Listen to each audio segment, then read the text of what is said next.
Hello and welcome to another of Matlab Helpers episodes on stock market with Matlab.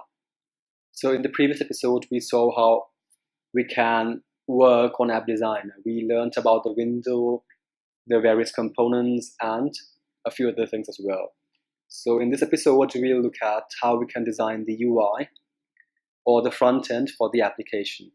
So instead of making actually the entire application from scratch, what I will do is I'll just show you the UI I have designed, and I will also tell you how I designed it, so that you get an idea as to how you can make your own application. Alright, so this design I have made is not perfect, and I expect that you guys will make some improvements to it by learning how to make an application, App Designer, altogether. Alright, so what I'll do is I'll just open the application that I have built. So over here. Alright, so we have the historical stock market application in front of us. I have named it or titled it as stock market app. So I'll just walk you through the components I have used. So I have used a menu over here. This particular component is a menu, and this thing is a label, and I have used 3 panels here, one named time period, the other one named data selection, and the third one named plot selection. And inside these panels we have several drop-down menus. So in time period we have the drop-down menus that help us select the dates, the start date and the end date. In data selection we have drop-down menus that allow the user to select the frequency and the ticker values. In plot selection, we have various plot types from which the user can choose. Now we have a table on which the data will be displayed. We have 2 buttons, one for fetching the data and the other one for plotting the data. And finally, we have an axis at the bottom over here. Now this layout is very basic, and you can obviously make changes to it. So I encourage you to look into using more components, and if you have any doubts or any issues using some new component, do get back to me. And so let's just move on to learning how we can actually bring these components onto the App Designer and change their properties. Alright, so first of all, let's talk about the menu. So we can simply drag and drop the menu item from the menu item over here. Okay, so you can only have one menu in one UI figure, so I cannot anymore access the menu bar. You can just drag into the menu bar into the UI figure and it will automatically move itself to the top of the screen by default. And then you can add any component you want to add and change its name. So I can just add another option, another menu called options.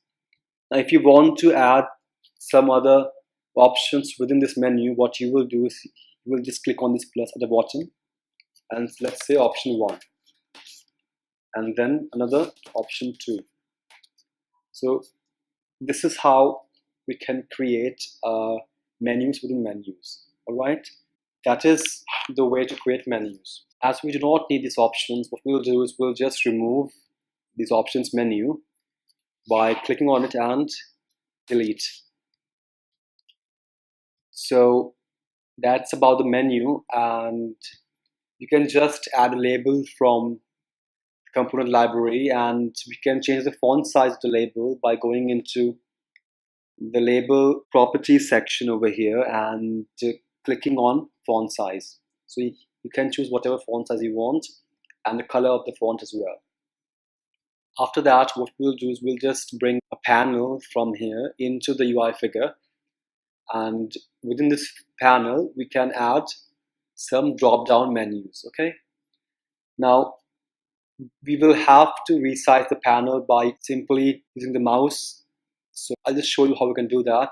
Just bring a panel, change the name of the panel, say panel 1, and then we can resize it by just dragging it across the screen. Okay, we can resize the panel in whichever way we want to resize it. Now if I want to add drop-down menus onto it, what I will do is I'll just drag and drop a drop-down menu onto the panel, inside the panel. Now if I add a drop-down menu inside the panel, you will see that the component gets displayed inside or under the hierarchy of the panel. Okay, so this helps us keep everything very organized. So within the time period panel, you will see that I have all these 6 drop-down menus. So if I just want to, see the date components, what I will do is I'll just open the panel for time period and I can see all the components in that.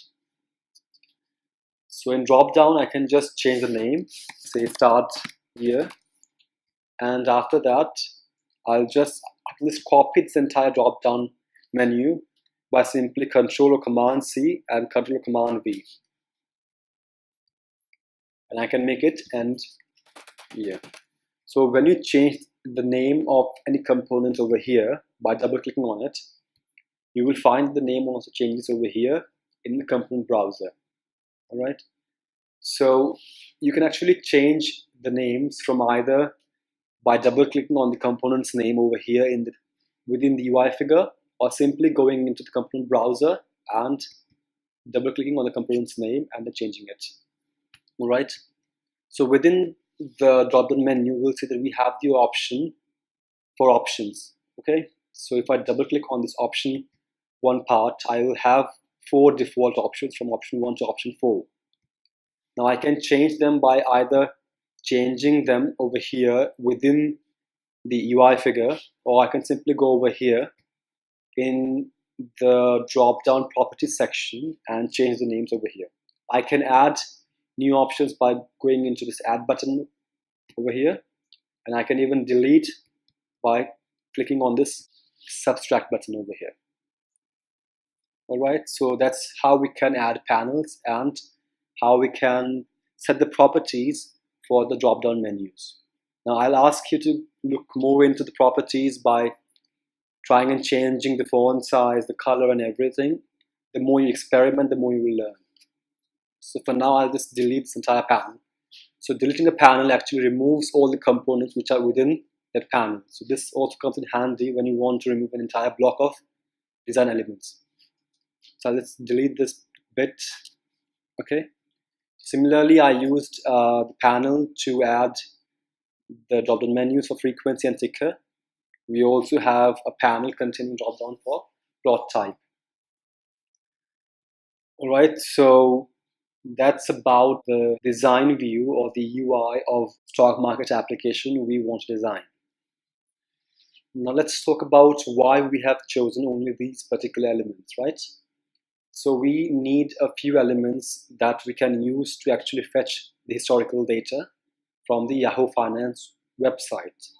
Now those elements include the start date, the end date, the frequency, and the ticker symbol for the company that we want to search, right? So that's the reason we have the start year, start month, and start day, so that we can choose the start date.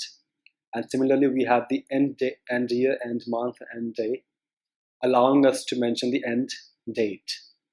And now here we have the frequency and the ticker values. Now within frequency, you will see that we have the values of daily, weekly, and monthly. Now we only have these 3 values because Yahoo only allows us to work with these 3 values. It does not allow us to work with any values apart from these 3 particular values. It does not allow us yearly or decade values or options of frequency. Now within the ticker drop-down menu, we have a few companies that we have listed. You can list as many companies as you want. So we have listed the stock symbols of these companies like AAPL for Apple, GWG for Google, AMZN for Amazon, and NFLX for Netflix. So you can just add any more option by clicking on this add button over here or over here in the drop-down properties section. Within plot type, we have 3 plot types: line, area, and candle. The plot types we saw in the previous episodes. And we also have these 2 buttons, fetch data, which allows us to display the historical data in the table. And this plot data button actually allows us to plot the data in this axis.